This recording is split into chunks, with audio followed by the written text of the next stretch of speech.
Ladies and gentlemen, welcome to the showdown between the Warriors of Chaos, who shall be led by the Mountain God himself, Kolek Suneater, and Nagarath, who's going to be helmed by Lithanar in his crazy-ass eyes.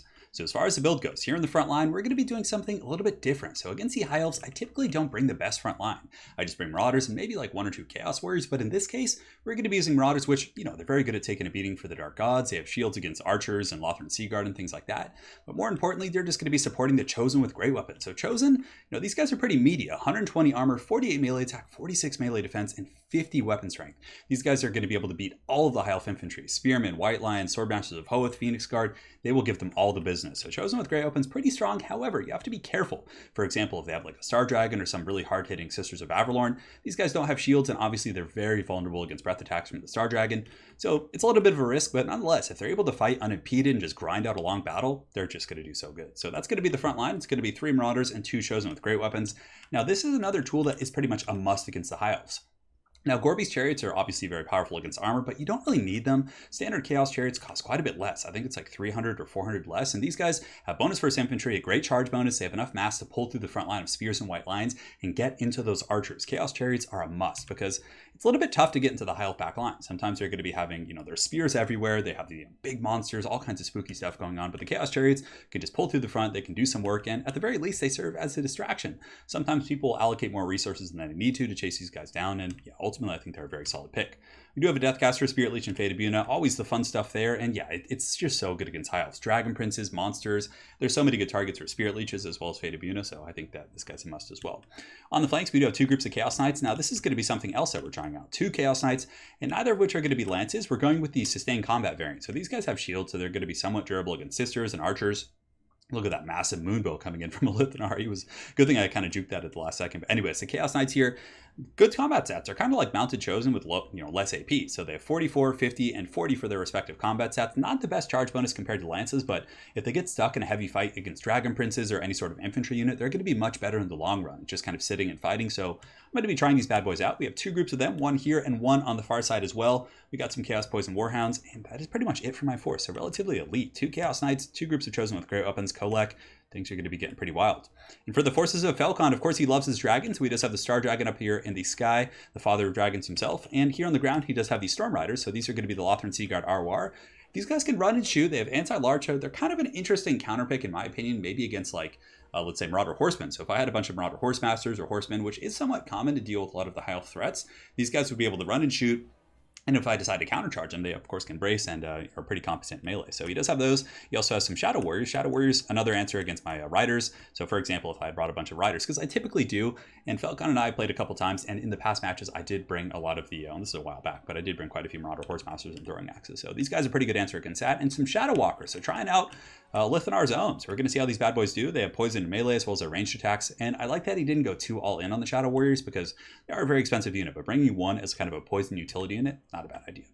So here in the main line, he's got White Lions here. He's got a couple Spears on the flanks, Spears in the back. And he does also have a Lore Master of Hoeth. So the Lore Master here does have the Earthblood and Harmonic Convergence for the duels with the dragon. Because again, if Kolek's going to be fighting a Star Dragon, having Harmonic Convergence is going to be super good. And a Lithanar is actually quite good at sniping high value characters. So we're going to see if we can get down and take him out. So let's get the show on the road, guys, and see how it goes. So right now he is going to be opening up on my flank, just tearing into these Chaos Marauders. But at the very least, they're shielded. And like I said, they're more than happy to take a beating for the Dark Gods. So a little bit kind of nervous about a Lithanar and the dragons over here. And of course, some of these archers do have anti-large. So I couldn't quite just charge in with the Chaos Knights because the dragon was there.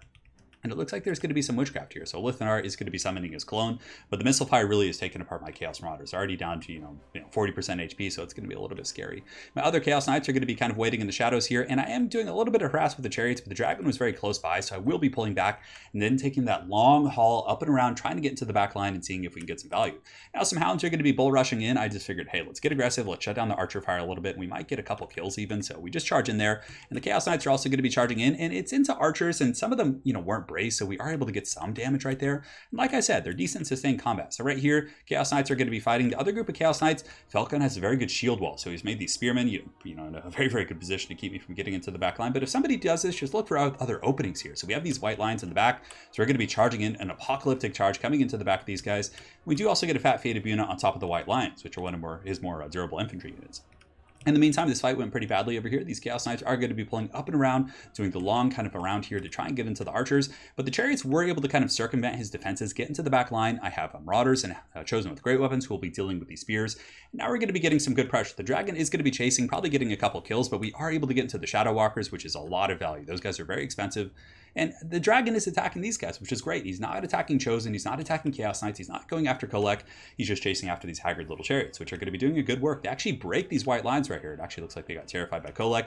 But the Chosen with great weapons are definitely making a big difference. Up to 40 kills. And wherever they fight, they're just kind of grinding through all of their engagements, which I'm quite happy about. Going to be attacking the flank of those white lines right now. And the chariots are still doing a pretty good job chasing these guys down in conjunction with some hounds. So just attacking from so many angles. So you can see Chaos Knights are going to be coming in the back here. My other group of Chaos Knights just trying to open up holes everywhere with the chariots, and the chariots actually did a really good job pulling a lot of his defenses away from the main pocket.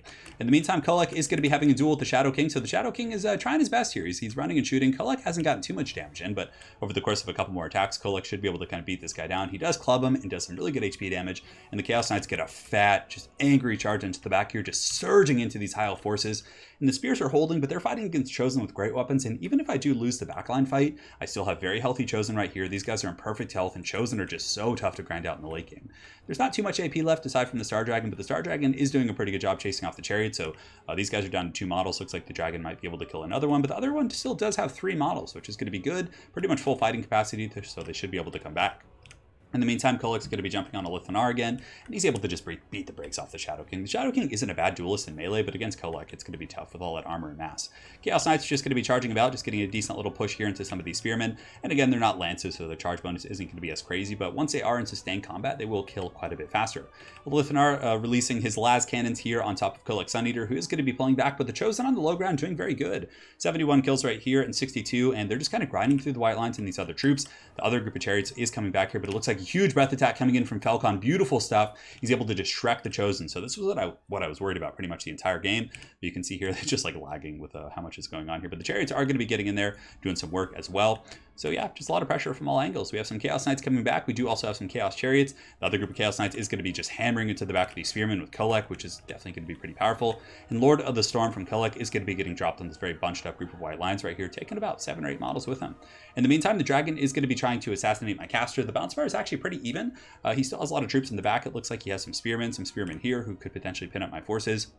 Lithanar is still alive, so he's going to be dropping some bows, I'm sure. But the bounce does ebb in my favor a little bit as the high elf formation here does collapse. So you can see the white lines are pretty much scattered up, and now Kolek is going to be going for that big Godzilla fight.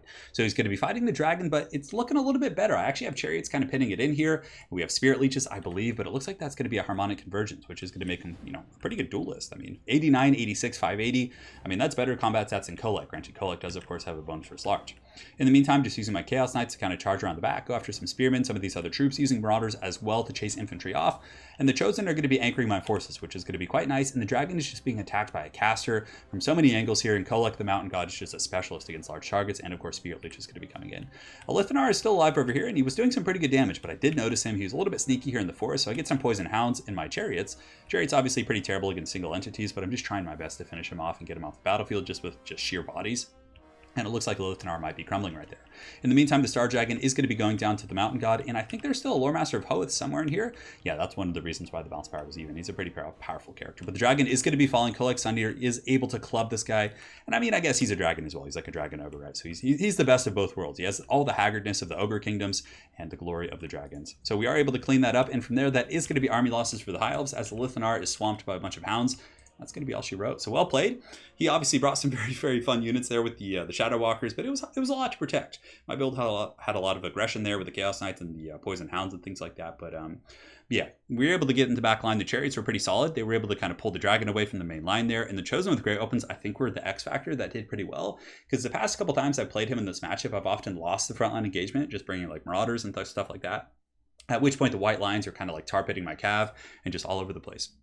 So the Chosen with Great Opens, I think, were a pretty good addition. Again, very vulnerable against fire damage, or not fire damage per se, but against the Star Dragon breath attack. So it's a little bit scary, but we were able to have enough distraction going on with the Chaos Chariots and the Chaos Knights, all of which are, pretty big targets. It's kind of like a threat overload. So for example, if you're playing in Warhammer 40,000 or any sort of a tabletop game, but we'll use Warhammer 40K for this example. If you come in with like let's say you're just playing an army that's very horde centric. You have a ton of like poxwalkers and just chaff units everywhere, like low tier stuff, right? And you only have, let's say, 1 or 2 dreadnoughts in the back that are going to be shooting your doing your high value shooting. So you have like 1 Leviathan dreadnought or like some contemptors, 1 or 2 of those. You need to kind of overload on threats, like big threats, because if those are the only big targets in your army, it makes your opponent's decision making very easy. They can then go after those and just be like, okay, well, that's target priority. But in a matchup like this, or in Warhammer 40k, for example, if you're going to be going with dreadnoughts, in my opinion, or heavy stuff, you want to kind of have a threat overload. So, for example, if I bring Mortarion, the big Primarch of the Death Guard, for example, I'm saying for example so much, my apologies. But if you bring him, you're going to want to have other huge threats. So even if he gets focused down, there's going to be other targets that come in. It makes your opponent's decisions more difficult. Whereas if he's your only big threat, it makes your opponent's decision easy. So in this case, Chaos Knights, I think are pretty good for threat overloads. Chosen plus Kolak. I mean, there's a lot of high value targets to choose from, which makes focus fire with archers and dragons and Lithanar a little bit trickier. So yeah, just a bit of a theory craft there. So again, well played to Falcon over there. Hopefully you guys enjoyed this Warriors of Chaos versus Nagarythe showdown, and we will see you guys next time. Take care.